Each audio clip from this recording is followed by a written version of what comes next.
selalu di kota Madinah. Baik, selanjutnya kita akan membahas tentang ciri-ciri Makkiyah dan Madaniyah. Ciri ayat Makkiyah biasanya yang pertama menekankan keimanan atau tauhid, yang dimana banyak membahas tentang keesaan Allah, keimanan kepada hari akhir, hingga surga dan neraka. Yang kedua biasanya dikenal ayatnya pendek dan gaya bahasanya tegas.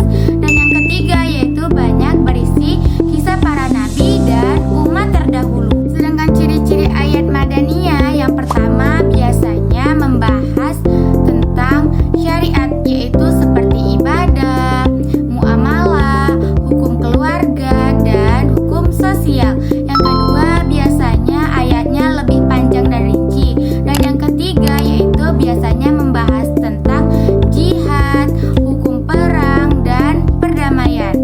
Selain membahas tentang ciri-ciri dan pengertian, Makkiyah dan Madaniyah juga memiliki perbedaan. Kira-kira apa ya perbedaannya? Perbedaan yang pertama yaitu dari segi waktu dan tempat. Makkiyah ayat yang turunnya itu sebelum Nabi hijrah dan tempat turunnya itu di kota Mekah. Dan sedangkan Madaniyah yaitu ayat turunnya itu setelah Nabi hijrah dan tempat turunnya itu di kota Madinah. Yang kedua yaitu dari segi isi dan kandungannya. Yang pertama yaitu sudah dijelaskan dari materi yang sebelumnya, yaitu bahwasannya ayat Makkiyah itu lebih berfokus pada tauhid seperti hari akhir, kiamat, kisah para nabi terdahulu, dan pembinaan akhlak.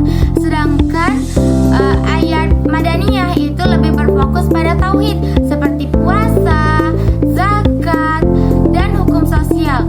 Yang selanjutnya yaitu hubungan masyarakat atau muamalah dan politik hingga pemerintahan. Perbedaan yang ketiga yaitu dari segi gaya bahasa. Biasanya ayat Makkiyah itu lebih umumnya pendek-pendek dan bahasanya lebih tegas dan kuat.